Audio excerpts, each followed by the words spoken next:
Tell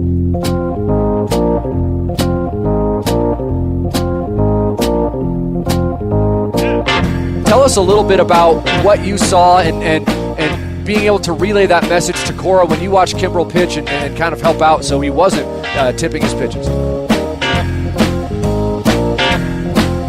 So tipping pitches, we hear about it all the time. People at home understand what tipping pitches is all about. It's amazing. And That's remarkable. We're just going now. This is just live. And I'm just gonna have to edit it down. It's like Russian roulette. Like I'm afraid to get the LA Street Dog one. I don't want to. Oh, winner! Oh, I got the heater though. Trade you. Okay, as promised, we did it. We ordered MLB Ballpark Bites. There's a QR code on the bag that it came in that says scan for cool stuff. So naturally, you're gonna scan for cool stuff. I'm afraid. What if it's good? Like, what if this just becomes something that we order regularly when we hang out? We did order food for 5 people. Okay, I got the Philly. Oh man, moment of truth. Here's that pretzel roll. Pretzel roll. It smells like a Philly cheesesteak. Uh-huh. I think it might end up being good. Stevie. I see why they were relatively cheap because they were quite small. Yeah. I don't know. I don't really know how I'm supposed to hold this. I don't either. The pretzel roll it's bad. It's a bad idea. All right. So everything is falling out. If there's no avocado on my LA Street Dog, I'm going to be livid. First of all, what the fuck is this? What is going on here? There's no avocado on it? There's no avocado on it. Bro, you got to get a refund. How first impressions? It's That's not a Philly good. cheesesteak? It's not good. Uh, It's so dry. I don't know if it has cheese on it. And the pretzel roll is so hard. mm-hmm. Why? Because no one's been ordering it. So if you're listening to this podcast right now, and you didn't listen to last week's episode, we discovered that... You're so confused. Yeah, you're really confused. We discovered that MLB was partnering with DoorDash to open up... IHOP. And enterprising Potentially youths. Like us. Enterprising youths. That's how I would describe Tipping Pitches. Yep. To offer your favorite ballpark bites at your local... on your favorite delivery services via ghost kitchens. And we decided that we would order those ballpark bites and try them on the podcast. We have acquired some French fries, naturally. We've acquired the Philly cheesesteak on a pretzel roll. Everything is on a pretzel roll. Everything that you can buy is on a pretzel roll. I have no idea why. That's not a ballpark staple. But I don't think I've ever gotten something on a pretzel roll at a baseball game. No. I'm sure I could have. It's definitely a supply chain thing. We got the LA Street Dog, which has it's a hot dog on a pretzel roll, and it has what else does it have? We've Alex? got onions, mustard, mayonnaise, jalapenos, and I was led to believe sliced avocado. Like a lot of sliced, like avocado. a lot of sliced avocado. None on mine. All right, what should I go Oh, for it next? looks like there's pickles on here too. Pickles on your LA Street Dog. This is not IHOP's best work. All right, should I break out the heater? Mm-hmm. I'm actually afraid of this one. This one terrifies me. Can you open the app and tell me what was on this one? Stevie is so confused. She's so confused. This is very upsetting. It's very upsetting to look at, actually. Can you look at it? It's so bad. It's very. Oh my god.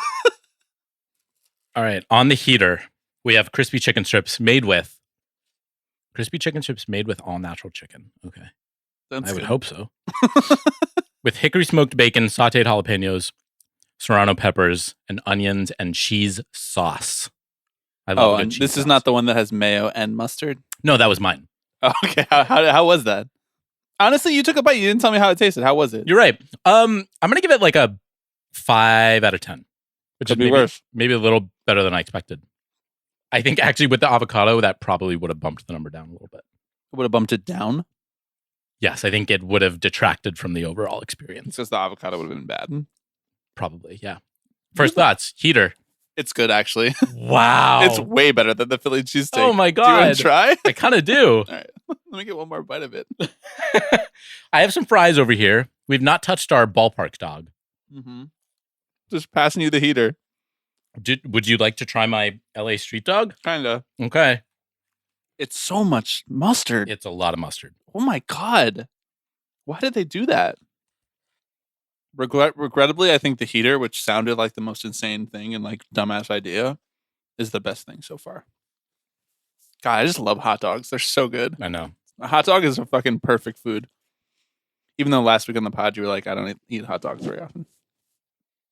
Diving into the final thing, the ballpark dog. Which, as you know, every ballpark serves ballpark dogs on pretzel rolls. With what do you have on this one? It's like onions, relish, and mustard. Yep. On a really toasted pretzel roll. I can't stress enough how hard all of the pretzel rolls are. They're like chips. They're so hard. Should I be taking a video of this? All right, we've tried everything. Each of us have tried at least a bite of everything that we ordered. Actually, I haven't tried the ballpark dog. Oh, sorry. Wait. Let me pass you that while I vamp. Pass me the dog. All right, here's the dog.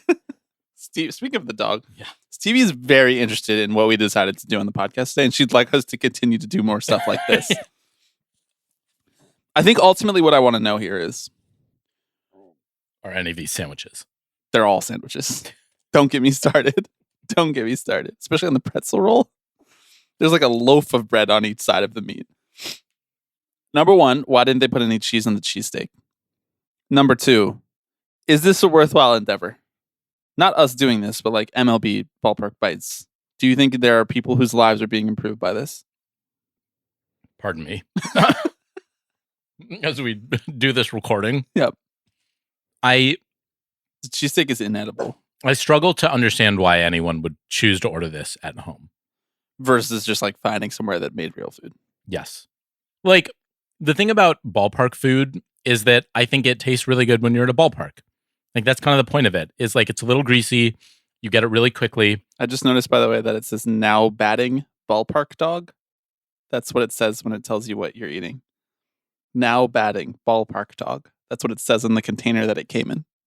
That was not developed by a human. That was developed by AI.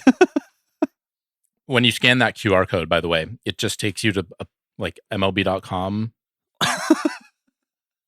That's it? It's like more fun stuff. It's like MLB Life.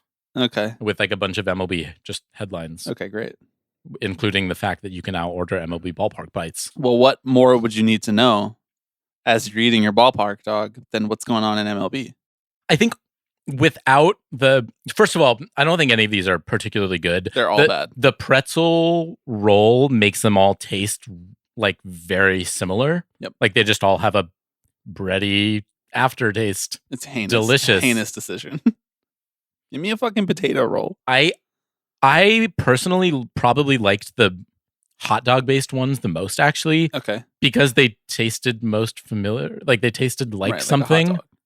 Like I was mustard. like, oh, this tastes like an actual hot dog. Everything else is just kind of like window dressing. See, the thing that pisses me off about this is everybody's always like, oh, it's branding opportunity. Eating at the ballpark, a ballpark dog is such a strong brand. Like, this doesn't make me feel like I'm at a Mets game. There is no reason to eat this food. This is not what you get at a Mets game. This is not what I yearn for when I'm thinking about going to the ballpark. I'm not like, yeah, I can't wait to get my pretzel roll from IHOP.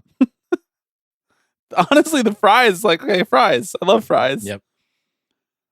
Ill-conceived all around. I would give them a D. A D. Sorry, Rob. I don't think he had much to do with this, but sorry. Like him in his office being like, I got it. Pretzel rolls. I need a ballpark dog right now. What can we do to make it happen? Okay. I think it's a worthy endeavor. for us For us. on the pod. For us on the pod. You think it's going to set the right tone for the rest of the episode? I think it will. We talk about similarly nonsensical stuff like statistics throughout the rest of this thing. So are we going to like order something else to eat for lunch? I Or are we just don't gonna, like, know. I keep don't eating? really want any of these. Okay, great. The rest of this- We didn't get the donut hole like bites or whatever, which I will say, right. which may have changed the calculus entirely. Probably not. It is the only thing on the menu that's not on a pretzel roll. That and the fries. Can you imagine if the fries came in a pretzel, roll? I actually kind of You would would respect that a ton. Yeah, definitely tip of the cap to them for that. Okay, well, the rest of this episode is actually legitimately serious baseball discussion, which is going to be as shocking, frankly, as it was to listen to us eat live on the podcast and review food in an audio-only format. If you want to see me eat the hot dog, I think Alex is going to post a video of me eating it on Instagram, so I guess you could go check that out. Before we do all of that, I am Bobby Wagner. And I still have food in my mouth. And you are listening to Eating Pitches.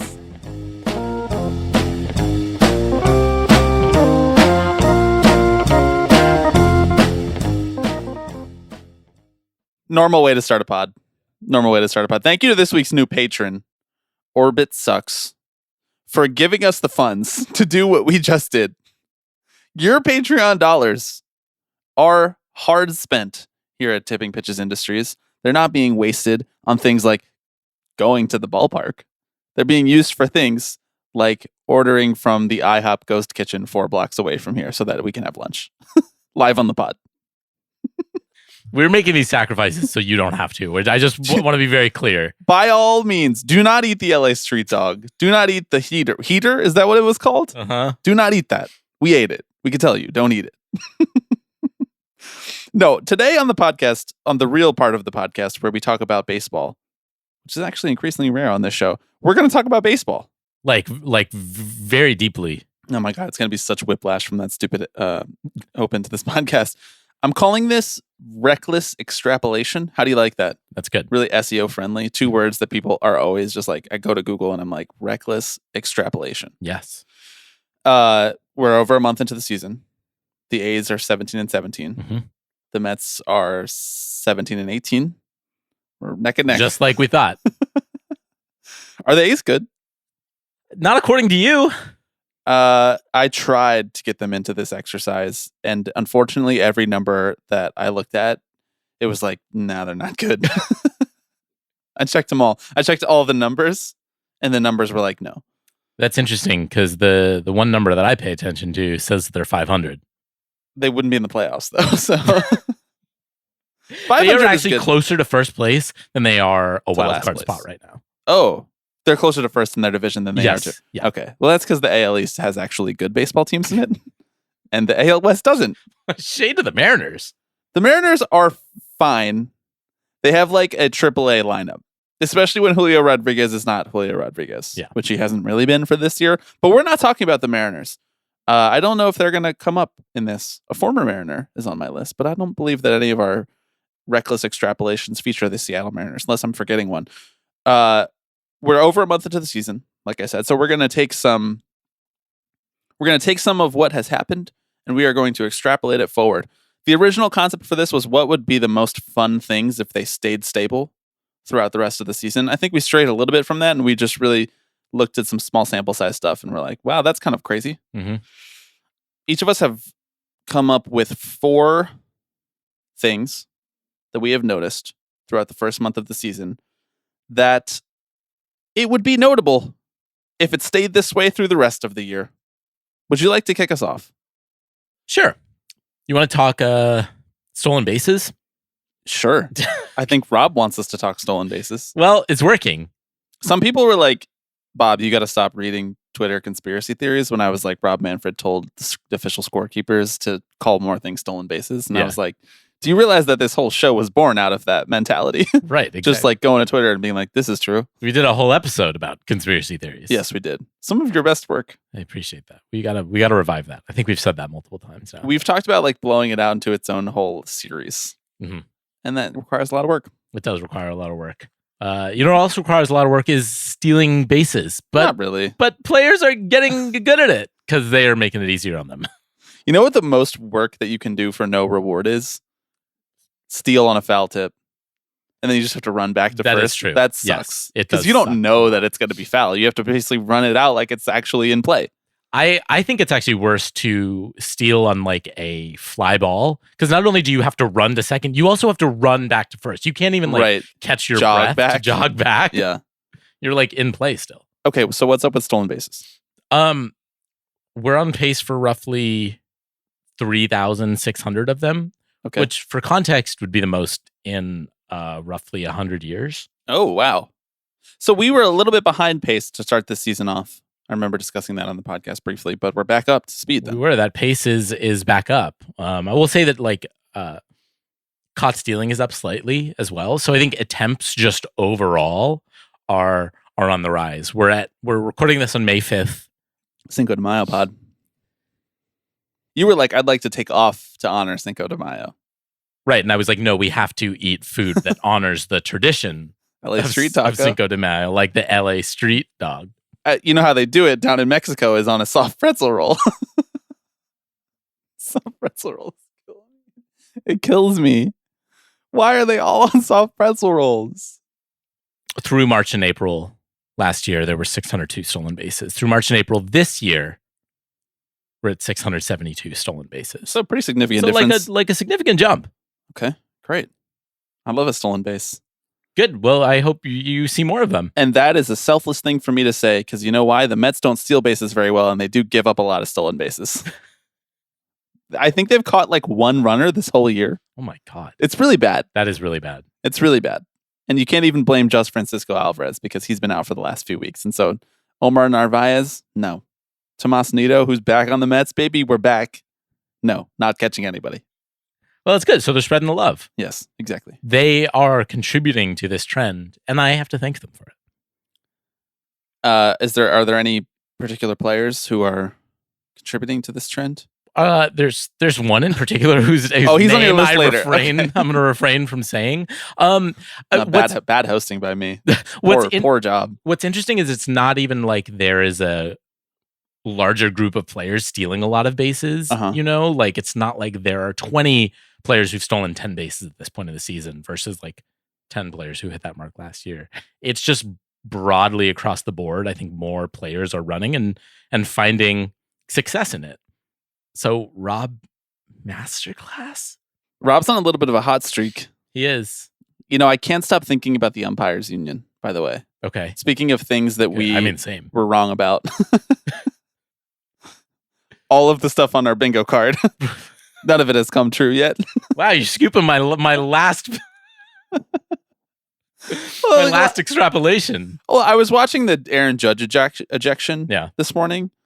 I believe he got ejected yesterday, Saturday, for arguing a pitch that just kind of clipped the black on the outside, but the catcher kind of had to stab for it, and so it was sort of a bang call. Umpire rung him up. I think Judge turned around and said that was bullshit. The umpire threw him out immediately. It does feel like there's a little bit of the umps are trying to set a hard line this year. They're trying to set their own hard blue line that players can't cross. I feel like you used to be able to get away with cursing out the umpire as you were walking away. If you got in his face and cursed him out, obviously they're going to toss you. But between the Boone ejection and Aaron Judge, who's never been ejected in his career, getting ejected for calling a pitch bullshit, I don't know. So is that what he said? He was like, that's bullshit? At first, when I was trying to read the lips of the umpire, I thought that it... Right, put your best John Boy impression on, right? Okay, great. So John Boy's over, so somebody has to step into his shoes.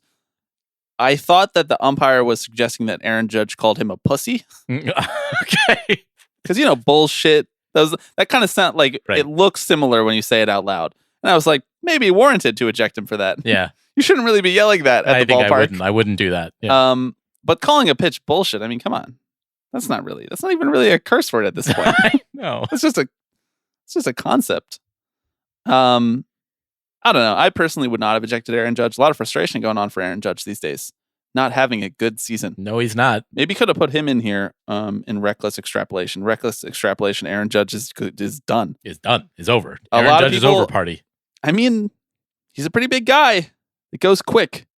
I don't know. A lot of people are doing their own threads about whether or not his contact rate. I don't know. It's just like a little too deep for me for this exercise. So I was like, I hope Aaron Judge is not cooked because he's one of the most fun baseball players to watch.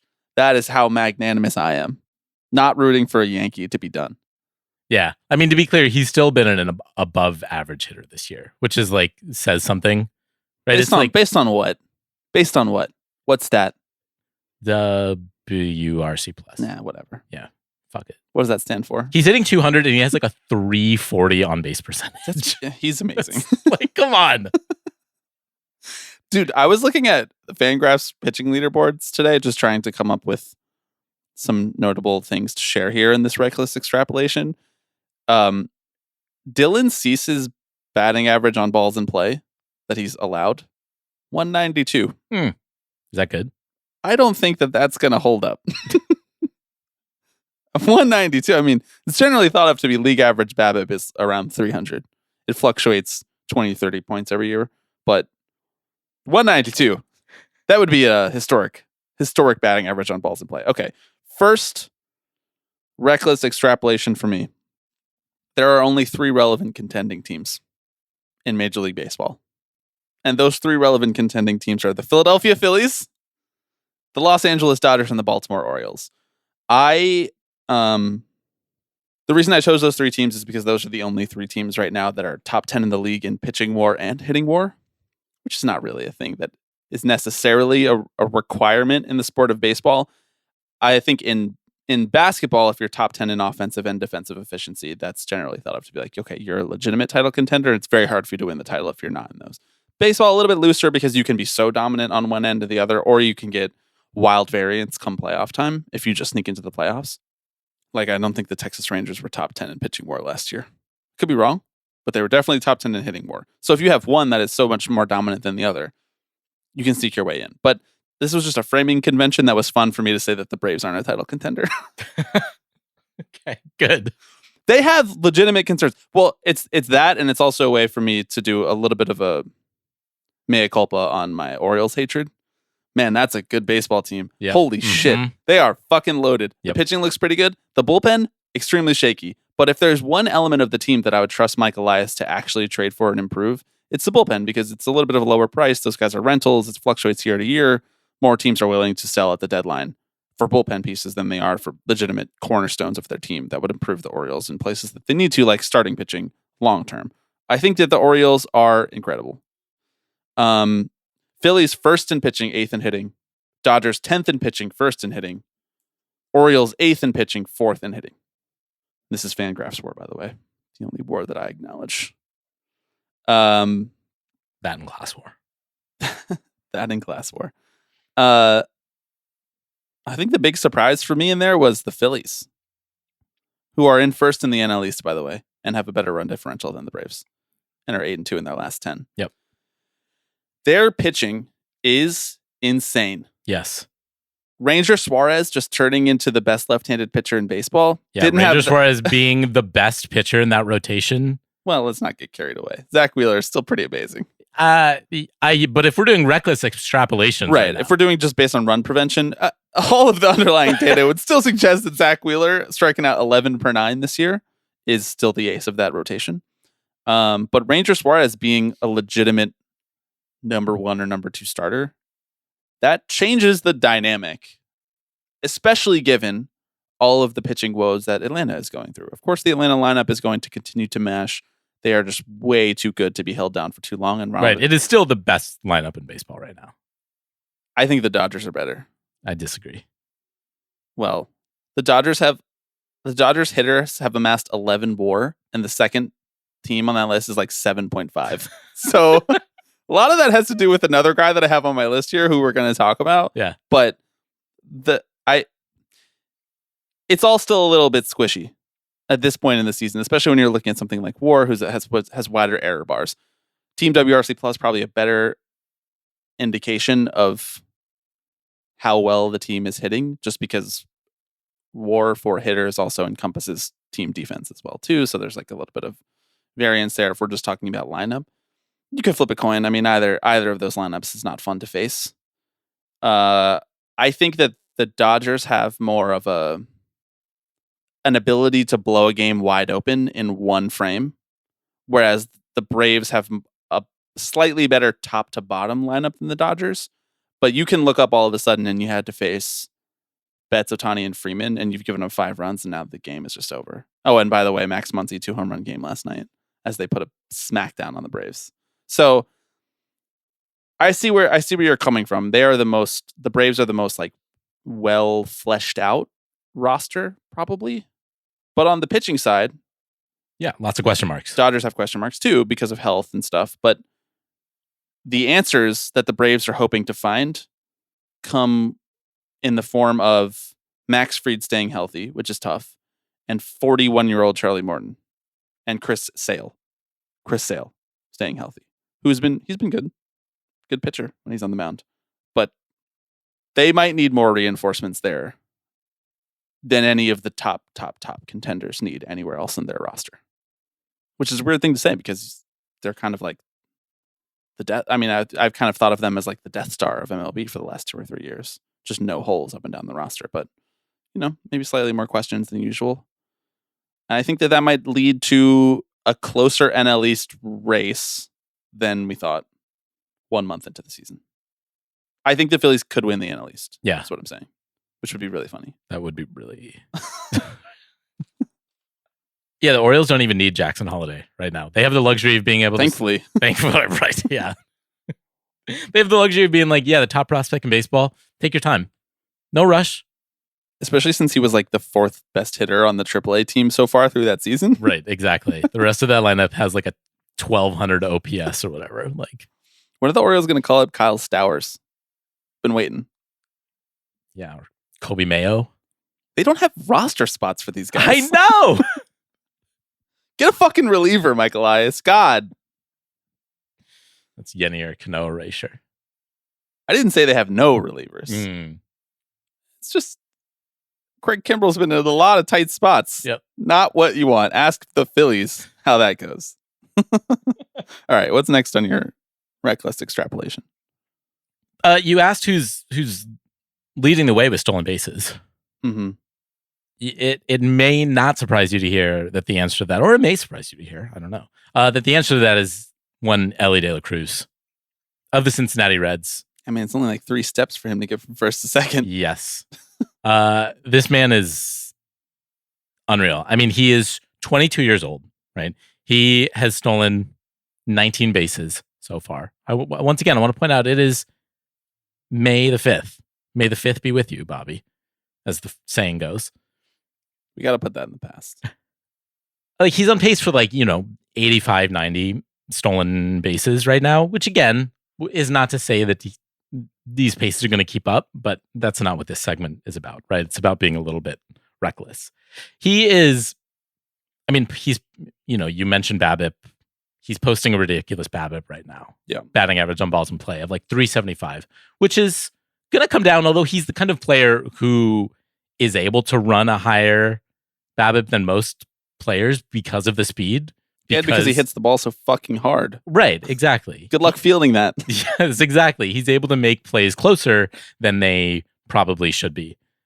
He's showing far better plate discipline right now. Again, you don't want to talk about swing rate or contact rate or whatever, but those are looking better for him. I mostly don't want to talk about that because there's 4 different versions of that stat that kind of mean the same thing depending on whose perspective you're talking about it from. Yes. Is it the pitcher? Is it the hitter? Is it a take? Is it a swing? It's tough to talk about aloud. I'm fine reading about it. Yes, all right. Just talking about it aloud is tough. Is he chasing? Give me his chase rate. His chase rate. Yes. Right, exactly. I don't necessarily know what the extrapolation is here beyond he will continue to do more superhuman things that we haven't seen before, right? He's hitting outside the park home runs. Those are good. He's hitting inside the park home runs. Mm-hmm. He is stealing all the bases you possibly can. Isn't he stealing third a lot? And home? Yeah. So he's making throws from shortstop that are 105 miles per hour. Yeah. Someone posted some fake news on Twitter the other day that was like, this Ellie De La Cruz throw was 109 miles per hour. Yeah, I know. And then Sackhouse was like, let's pump the brakes here a little bit. But it's one of those things where it's He's like throwing the ball so hard that the first baseman can't catch it. Yes, it's the kind of thing where it's like, well, he could have. Right. I believe that he could have done that. Right. That number is not above the line at which I would be like, Exactly. that's not possible. Right. Yes. So what more is to come? Does that mean he's going to have? Are we extrapolating that he's going to have 6 inside the park home runs this Sure. year? Why 6 home bases stolen? That would be cool. That'd be cool. Do you know what the MLB record for stealing of home is? Like in a year? Yeah. Are you asking me because you know the answer, or because? Nope. I just want to know. You could look up that while I go with my next one. How about that? What's the record for most stolen bases home in a year? Siri's going to crush that one. In the modern era, Ty Cobb set a single-season mark of 96 stolen bases in 1915. It's not helpful. 96 stolen. He stole it home 96 times? That's not even the right answer, by the way. No, it's That's like not even the close most, to right. it's not even the most in a year. Man, it's so I don't old. even know how to. What's the right phrasing for this? I don't know. Home bases stolen. Most times stealing home in a single season is what I would Google. Ty Cobb did steal home 8 times in 1912. Holy shit. That's a lot of times. That is a lot of times. That's just bad defense. What were the catchers doing? I don't know. What was the pitcher doing?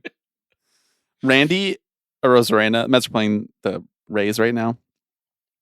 Randy was legitimately halfway down the third base line for an entire inning. And I was like, you guys know that you could just change up the defense a little bit and not just let him be over there distracting the pitcher. It's fine. Okay. Next on my list. Let's go to one of my favorite pitchers who has not been a good pitcher for a large chunk of his MLB career, but he is someone who I've never given up on. I'd like to read you 2 sets of statistics that Foolish Baseball, whom we are a fan of, tweeted out yesterday. Speak for yourself. Wow, Foolish Beef? You trying to drop a Foolish Beef up here? John Boy down, looking for the next target, you know? He's a Braves fan. It's his only downside. It's like, Foolish, come on, dude. Come on. He tweeted 2 anonymous sets of statistics and asked people to choose the better pitcher between those 2 pitchers. And then like a couple hours later, he revealed who those pitchers were. Pitcher A. This is since last June. 28 games started, 151 innings pitched, 28% strikeouts, 6% walks, 42% ground ball, 3.34 ERA, 2.97 FIP, 3.24 xFIP, 105 stuff plus. Pitcher B. 26 games started, 145 innings pitched, 28 K percentage, 7% walks, 41% ground ball, almost exactly the same. 3.48 ERA, slightly higher, 3.41 FIP, half a run higher, 3.52 xFIP, third of a run higher, 100 stuff plus exactly. Now, clearly, based on those statistics, pitcher A is better than pitcher B. Mm-hmm. Pitcher A is Yusei Kikuchi. Pitcher B is Kevin Gausman. Kind of galling, honestly. But for us who have held our Yusei Kikuchi stock, you're going to have to pry that stock from my cold, dead hands if you want to buy it from me. You bought literal stock, right? This was through A-Rod's app that you can invest in players. Yes, I'm heavily leveraged. It's why we need to the moon. It's why we need to eat Ballpark Bites on the live on the pod, because it's the only thing I can afford. Now, I don't really think Yusei Kikuchi is better than Kevin Gausman, but who knows? I think those of us who were excited about when he came over and what he could offer to the Mariners rotation were hoping that his well above average breaking stuff could compensate for his pretty flat, non-remarkable fastball, and that he could finally find a sequence of pitches, a steady sequence of pitches that would allow him to use his fastball to get ahead in counts and then use his breaking stuff to put people away. I don't know for certain that he's done that permanently, but dating back to last June is essentially a whole season, and he's been as good or better than someone who we think of as a top of the top of the crop ace in Kevin Gausman. And, if you check the numbers on Baseball Savant, all of his pitches have above average run value, including his curveball, which is like elite run value. He's finally the pitcher that those of us in the fan club, me, myself, and George Schusterman and Zach Cram, this is a guy that we have been hoping for a really long time. He's finally the guy that we were hoping for. And somehow the Blue Jays are still not that good. Just don't really understand it. He's has 7 starts this season and is 2-2. Obviously that doesn't really matter. He's got a lot of no decisions, but recklessly extrapolating, Yusei Kikuchi is an ace, a top tier ace this season. Live with that. Hell yeah. Haters and losers. He was so bad for 2 years. I know. He was unpitchable. For more than 2 years. He was moved to the bullpen. He was traded. He was not good. Well, it was the kind of thing where you watched all of his starts and it was I don't understand why you're not good. In theory, this stuff is all there. If you look at a lot of his baseline numbers, they are not radically different from years past, with the exception of he's giving up far fewer home runs, which I think there's going to be a little bit of regression there. Probably. The D-juice ball probably helps him. Yeah. A guy like him, because he gives up a decent amount of fly balls and he has had home run problems. I mean, this is the thing with left-handed pitchers who throw a straight fastball. You're going to give up a lot of home runs because there's a lot of righties, and unless your fastball is 99 miles per hour, you're not just going to blow it by guys anymore.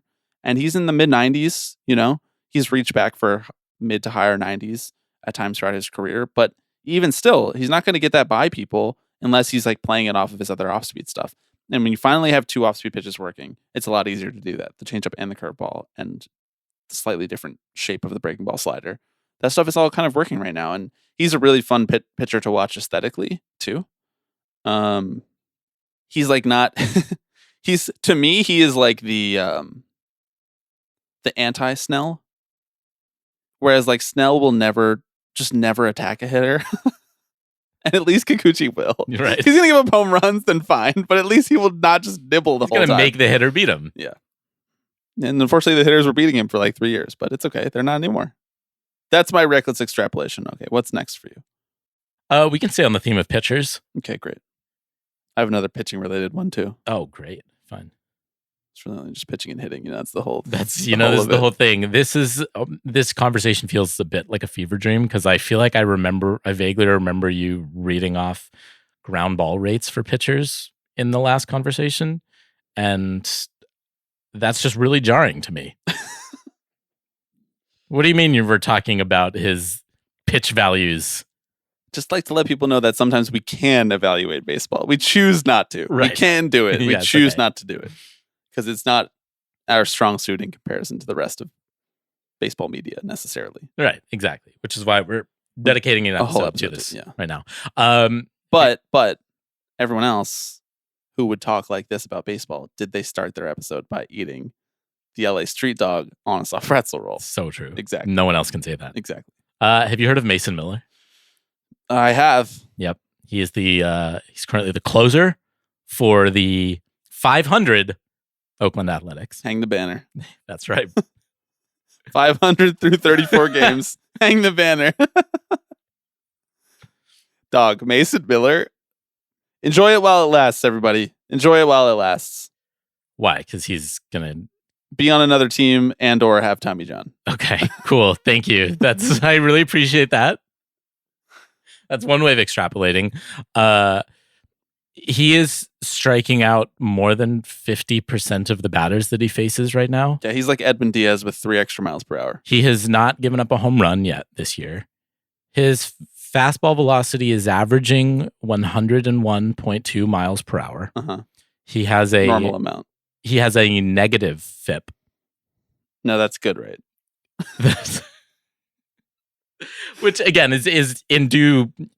Should due we to be the fact doing that he more? hasn't given up any home runs? Right. Should we be doing more explaining of what some of these stats are? Maybe. Like people who listen to this pod may actually. I think a lot of people are like, you guys are dumb, and I know way more about this than you. Yeah. I think some people are probably like, you guys are talking about baseball. This is not what I came here for. FIP, fielding independent pitching. It's like it's a statistic What is it, Bobby? that tries to mirror ERA, which is earned run average, But And what's ERA? the average amount of runs that you get based on a 9-inning game. Beautiful. Give based on a 9-inning game. Beautiful.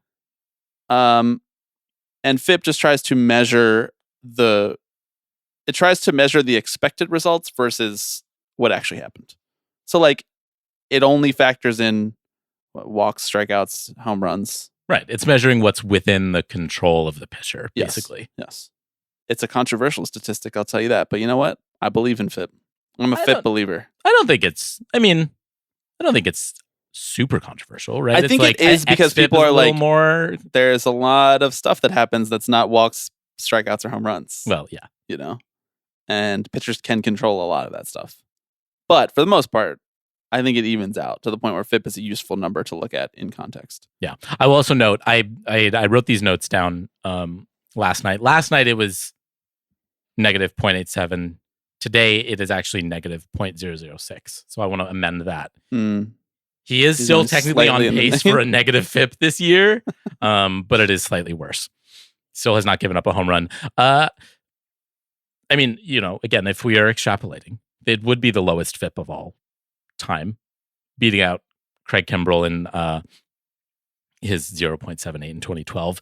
Matt Strahm, 2012, fucking Obama era. That's right. I want to say Matt Strahm is also hanging. Could have been Romney era, but he just botched it. I know. I was pulling for him. Binder full of women. If you think about it in retrospect, more people could use a binder full of women. He was ahead of his time. This is just bad PR for a good concept. You've seen the Mitt doc multiple on times. Netflix, dude. It's really some of the best viewing you're ever going to experience. Art. It's a piece of art. It's so great. It is unironically a really good look at how a man like that functions. Yeah, like a crazy robot demon person who just wants to be president above all else. Yeah, exactly. Much to the chagrin of literally everyone around him. And they're all like, please, Mitt. His entire family Dad, is like, please do not do this. This will destroy us. And then they lose. And he was like, let me finish ironing the shirt that I'm wearing right currently. Now. Yeah, that was that's some of the craziest stuff. I'll never forget that. Never. Mason Miller. Back to Mason Miller. Just a quick Mitt Romney detour. He's like thrown more pitches that are over 100 miles per hour than like the rest of the league combined. Exactly. Yeah. So what's the extrapolation here that he's the best reliever of all time? It's worth noting at this point last year, Alexis Diaz was leading the league with a 0.26 FIP and ended up with a 3.5 ERA. So again, these things change, especially for relievers who have such a small inning sample. Exactly. You have a couple bad back-to-back outings. Yeah. All of a sudden that gets blown up. Once Mason Miller gives up a home run, that FIP will go up, but it hasn't happened yet. And there's been no indication that it will. Dude, he blew 3 pitches by Juan Soto like I haven't seen anybody do ever. I mean, his performance against the Yankees, specifically that one inning, yes, where he just made them look foolish. I don't even know what to say. There's a reason the A's are 500 right now. And somehow it's entirely thanks to Mason Miller. And Brent Rooker. That's Don't leave Brent Rooker out of it. No. Tyler Nevin? You want to talk some A's players right now? I actually do. Okay, so tell me why you believe in the A's, because there's not a lot of defensible reasons in my mind, but this is your one last hurrah with A's. With A's. I am almost certain that no one listening to this finds that funny, that I keep just calling them A's and not Oakland's. It throws me off a little bit, I will say. No one thinks it's funny, but that's why I'm going to keep doing it. I don't know that I believe in A's, but I don't not believe it. I don't think they're a bad team that is drastically overperforming. That's interesting. I think they are a bad team, but not drastically overperforming. Slightly overperforming. I think that they're like a 73 win team. Sure. That's better than people thought. Yes. It's better than another team that's coming up soon. Not the team that I'm about to talk about, but a team that's coming up later on your list. I got it. Okay. Like the local YMCA team might be better than the team that's coming up on your list. Okay, can we talk about the Astros? Sure. They're so fucking cooked, dude. They're so cooked. I know they dug themselves a really deep hole and they've been playing a little bit better as of late. But as at time of recording, the Astros are 12-21. They're 6 games out of first place. They have a negative 19 run differential. And they are in 4th in their own division behind your beloved A's. The offense, pretty good still. 5th best by Team WRC Plus, 113. For folks not named Alex Bregman. They're not really concerned about that. I think the people who they were expecting to hit have hit. Unfortunately, that is not the only aspect of a baseball team, as we have discussed at great length on this here podcast. We're doing a lot of talk about pitching. Here's some numbers for you about the Astros pitching. Team ERA, 4.75. That's the 5th worst in baseball. Team FIP, 4.33. That's the 7th worst in baseball. Pitching WAR, 1.1. We are 35 games into the season. They have amassed 1 WAR on the mound. That's 4th worst in baseball. That's bad. That's the sign of a bad team. And you know what? They don't have a lot of help coming. The rotation is very injured and very Ronel Blanco dependent. This is a great story. Good for Ronel Blanco. And very dependent on like 48-year-old Justin Verlander. Right now, they have Christian Javier coming back soon, which is going to help. It's just going to help a lot. I think his health and his performance bouncing back from his neck stiffness or whatever is keeping him out right now is like the whole season kind of hinges on it, because Jose Urquidy's coming back in late May, but he has like a forearm strain, which is always touch and go. And also he's good, but has not just been amazing throughout his career. You can't just pencil him in to be a 3.5 WAR starter for them, or 3.5 ERA starter for the rest of the season. Lance McCullers is going to come back midseason, but he's been incredibly hurt. He would be a huge boon if he comes back and is immediately healthy and consistent, but that's a big question. And then Luis Garcia, who's coming off Tommy John, is coming back midseason as well. I don't know, man. More questions than answers, and they don't have much left to trade away to get a pitcher. There's about 7 teams that would be ahead of them in line for any marquee starter who hits the trading block halfway through the season. So it's kind of dire straits right now for the Astros if they want to even make the playoffs, let alone win their own division, as Seattle looks like they have just an extremely reliable rotation to fall back on, even in times when the offense is lean, which is most of the time for Seattle. And of course, the Rangers are going to wake up at some point. I mean, they're about 500 still, but they're going to remember that they're a good baseball team and actually play like it for long stretches at some point this season. So the path to the playoffs for the Astros is like pretty narrow already. Slimmer and slimmer. And if we're going to say reckless extrapolation, I mean, in like a month from now, it could look like their playoff percentage is like under 20%. Right. I mean, they have to play like 560, 570 baseball the rest of the way if they actually want to make a concerted effort at this, which they can do, right? Yes. Once again, that's the thing, is like, it's the Houston Astros. They did this last year just talent. in reverse. They were great for the first half of the season, then they had a huge stinker stretch in the second half, and then when the playoffs rolled around, we don't care, we're great. But I think your point is well taken, that like, it's not the same guys who are there to save the day. Well, it's not the same guys, and there's less for them to be able to flip in order to make. They have a relatively high payroll and a relatively we know that Jim thin Crane does farm not system. want to go higher. Right, exactly. I think maybe the biggest surprise for them this year has been Jose Abreu, right? And his just... Yeah. Well, he was not very good last year, honestly. He was not, okay, but he was in the not like playoffs. a not major league hitter. Yeah. He's pretty old, though.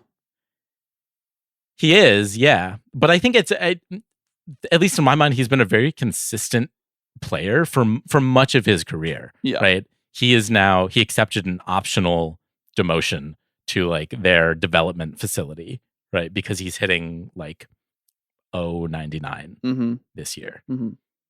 Which is not to say that their playoff hopes hinge on a guy like him, but you are kind of hoping that a player like him can both bring success on the field and a sort of veteran presence in the clubhouse. And I think missing a guy like that is a big piece. Even like much as I love John Singleton. Even like the super bullpen has really thinned out in recent years. Like a lot of those guys have either moved on. Yeah. Josh Hader is over party. Right. Phil Maton is on the Rays. You know, we have like a number of things that have all contributed to weakening the foundation of the Astros, which we basically just, at least I'll speak for myself, pencil in to be a playoff team and a contender every year by default. But some of the underlying weaknesses there have really been exposed so far throughout the season.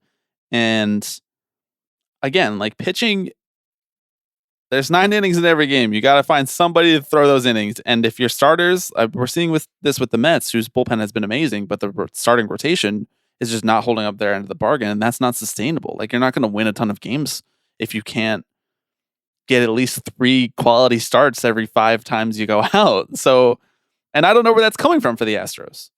And in 2 months, they're probably going to be amazing, and Ronel Blanco is going to be like a Cy Young contender, and Javier is going to have come back, and he'll be incredible, and we'll all look stupid. But until that point, it's like DEFCON 2 for them at this point. Spencer Arrighetti, Hive, stand up. I need to know more about him. Arrighetti, very Italian last name. It is, yeah. You got to hear what's going on with him. I don't have the answers for you. Okay, what's next? Hey Siri, what's the deal with Spencer Arrighetti? You love to ask Siri stuff just to prove that Siri can't do it. Yes, exactly. I don't actually use it in my day-to-day life. This is your 4th and final thing, right? I believe so, yeah. Okay. And this is about how the Mets are going to win the World Series, right? Yes, okay. It is. We're extrapolating. Okay, great. This is about how Tyrone Taylor is going to win Most Improved, and Harrison Bader is going to get down ballot MVP votes. Right, tie ball game. Tie ball game. Mm-hmm. You have to just do yours, so that I'm going to keep going on the Mets. Adrian Hauser, talk about is over party. Adrian Hauser is over party. David Stearns, what are you doing, baby? Yeah, but like, was he ever actually really that good? He like had a decent year. Yeah, well, everybody was like, look at David Stearns. Look at him go. Getting Adrian Hauser. Smart trade. Yeah. Worst player on the team. I'm sorry. I'm just determined to be right about everything. So I'm familiar. We talked about the Houston Astros, a good team that might actually be bad. Let's talk about the Chicago White Sox, a bad team who might actually be even worse.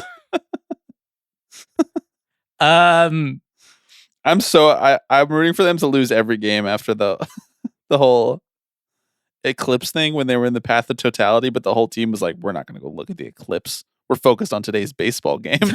I didn't even see that. You didn't see this? No. Ollie Marmol was like, we don't need distractions. We need to be going out there and putting in the work and trying to focus on winning baseball games. And half the roster was like, yeah, I'm not going to go out there and look at it. It's like, you guys are once in a lifetime opportunity. They were at Cleveland, which was in the path of totality. They actually had to postpone the game a little bit. Yeah. And they were like, we're not doing it. Bad karma. Really bad karma. Listen to the universe. See, that's the kind of thing that like Joe Madden would be like, everyone is getting outside and staring directly through the eclipse for 10 minutes. And holding Absorb hands. the sun's rays. This is what we need to get us back on track. Joe Madden, what's he up to these days? Probably nothing good. No. Honestly. Weird guy. The Chicago White Sox are on pace to win, I think, 34 games right now. Holy hell. That's rough. We're putting up Mets 62 numbers right now. All right. Fine. Hang on.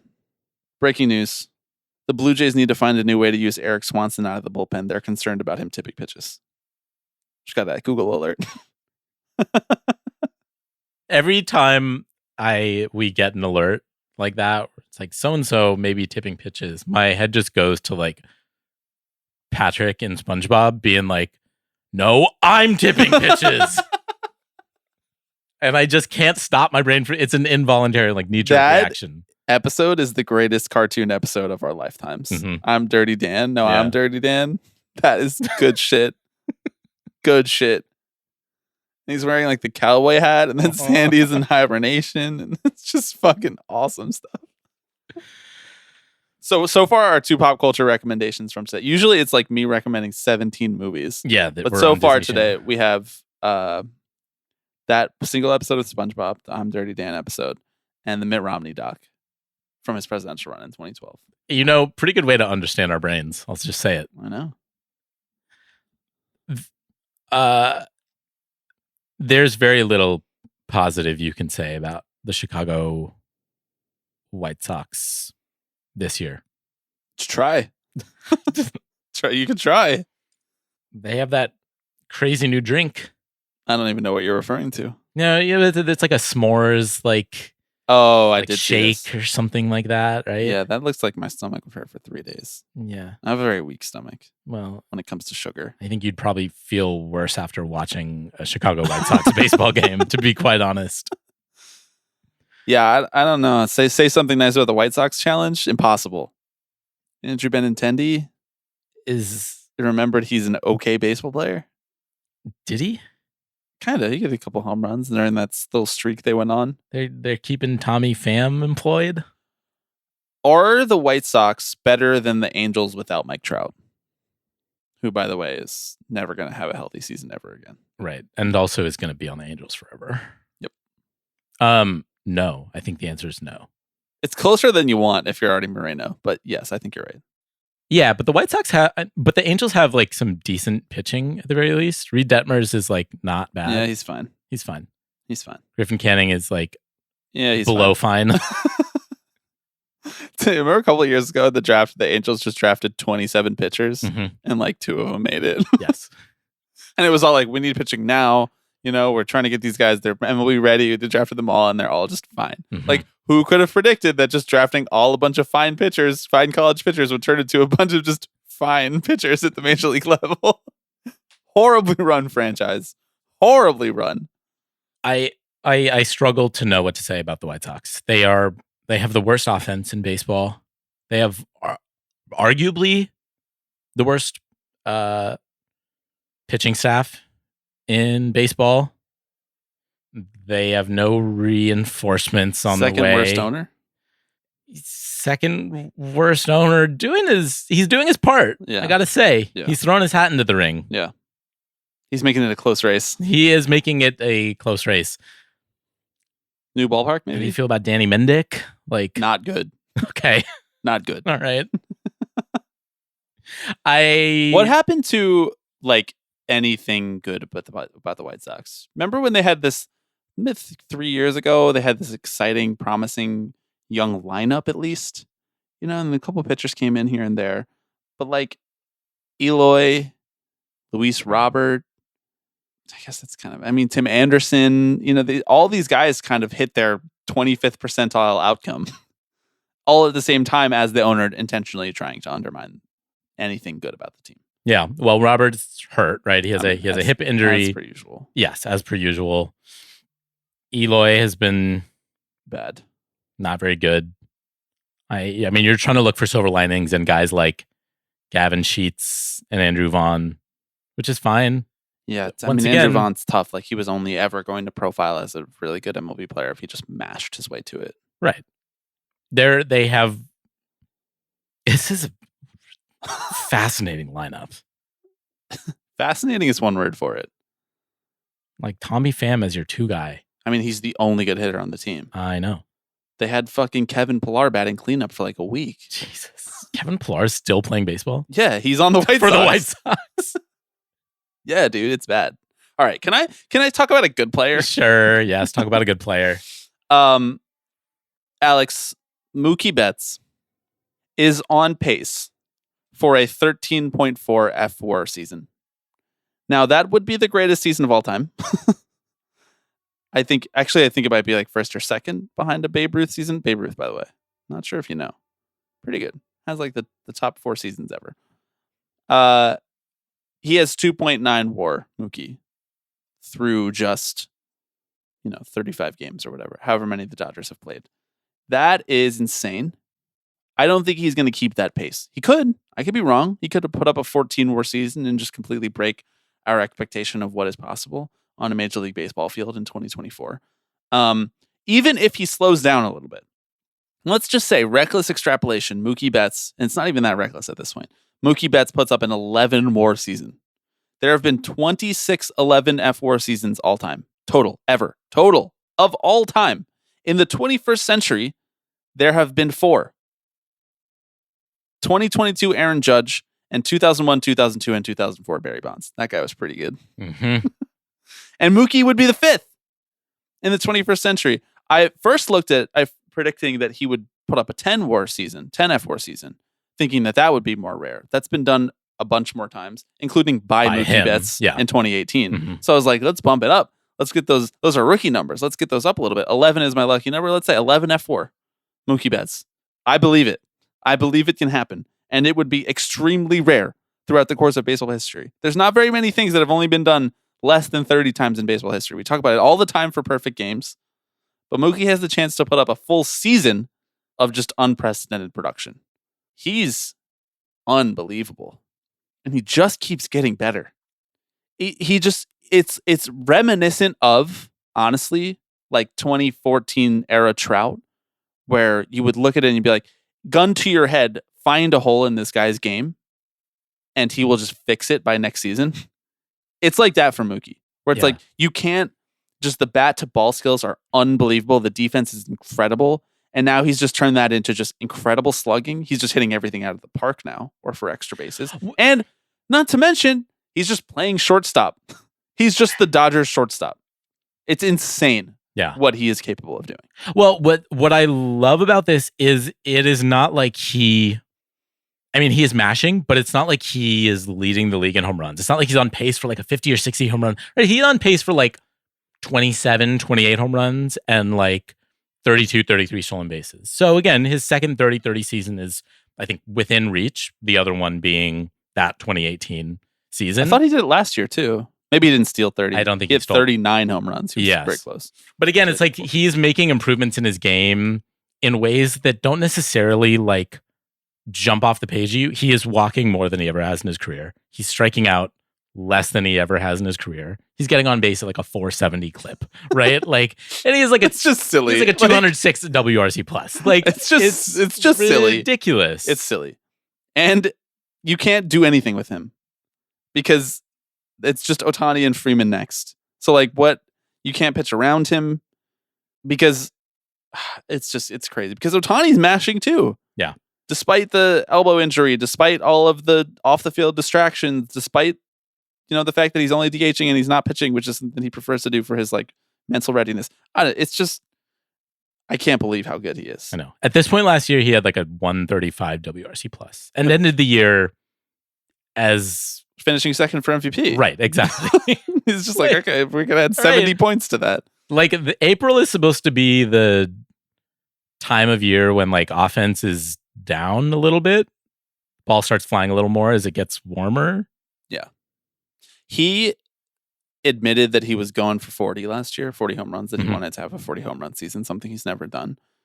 Especially as a guy who, like, he obviously has power, but he does not have light tower power. When he was in the home run derby last year, it was a lot of just like pull into the third or fourth row kind of home runs. I think that watching him this year, he has kind of course corrected that. He's not just trying to pull everything for a home run like he was for a couple months last season as he was trying to get to 40, and he admittedly so.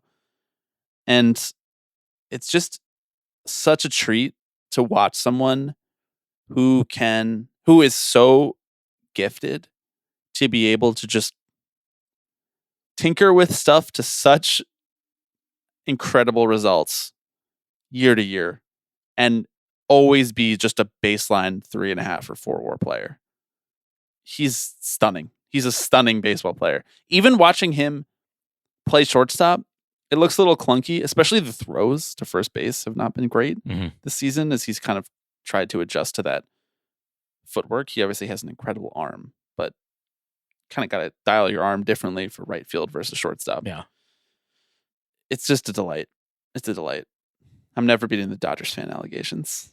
I love a player who can be like, yeah, I'm specifically adapting this part of my game because I want to get better at it, and then just goes and does it. Yeah. It's like nobody can do that. It's great. Like he almost reminds me of Ichiro a little bit. Yeah. In the sense of like the level of control he has over his own game. Right. I'd like to get on base at a 500 clip versus hit 40 home runs. Exactly. These are just the choices that I get to make. Exactly. So fucking good. Oh my God. Also, at this point, it's really weird, but I really just do think of him as a Dodger. Yeah. I know, obviously, he won the World Series and MVP with the Red Sox. He will forever be a very important part of that organization, and that will forever be just a really memorable and legendary story of his career, chapter of his career. But we are now approaching the zone where I think of him as Mookie Betts Dodger, and he will go into the Hall of Fame wearing a Dodgers cap, most likely. Yeah, there's kind of no disputing it at this point. Yeah, it's weird. I also, by the way, I just love his stance so much. Mm-hmm. If we're just gonna get real nerdy about it, like this, just the way he holds his elbow up high and lets the bat rest on his shoulder, it's a really unique looking stance. You wouldn't teach it that way in terms of the setup. Obviously, by the time he's getting ready to swing, it's textbook. You would love to be able to teach someone to swing like that, but he stands straight up like a rod in the box. What a cool guy. What a cool guy. What a cool baseball player. Mm-hmm. Mookie Betts. You heard it here first. Okay. That is the end of our reckless extrapolations. Was this a fun exercise? I think so. I think I've exhausted, at least personally, the amount of actual baseball I can discuss in a single episode this year. How about extrapolating Dave Cavill tweets? Because we're on pace for none this baseball season. So good fucking riddance. Coward. He just doesn't want to do it. He can't take the heat. He got out of the fucking kitchen. You know what he doesn't have? He got out of the ghost heart. kitchen. Yeah. He doesn't. Yeah, you're right. No, he doesn't. I thought he did for a while there when he was doing the whole seagull bit. Yeah, but it was a real like corporate like poster. Yeah. You know, he would do like boom every time the A's won and stuff, and it was like, all right, Elon, slow your roll. Did you see Elon telling J.K. Rowling to cool it? Yeah, being like, hey, tweet about some other stuff, you freak. Oh my god, the whole world is falling apart. Yep. What's not falling apart is our ability to do ridiculous shit here on the Tipping Pitches podcast. And if you would like to support that, send this episode to someone that you know and say, hey, if you don't want to listen to two guys eating some pretzel rolls at the top of the show, just skip ahead a couple minutes. If you really, really, really enjoyed what you heard, head over to patreon.com/tippingpitches. You can find out how to get more of that sweet, sweet content, Alex. Call our voicemail 785-422-5881, tippingpitchespod@gmail.com if you'd like to write us a note. Aside from that, any words of wisdom to folks? Should people buy? Now that you have like a bit like some hour of retrospect, do you think that people should buy the Ballpark Bites? I think they should for the experience. It took us about an hour and a half to get ours. Would you like to admit now at this point that this was paid promotional content from Rob Manfred directly? I wasn't going to, but yeah. Okay. Thanks everybody for listening. We'll be back next week. Hello, everybody. I'm Alex Rodriguez. Tipping Pitches. Tipping Pitches. This is the one that I love the most. Tipping Pitches. So we'll see you next week. See ya!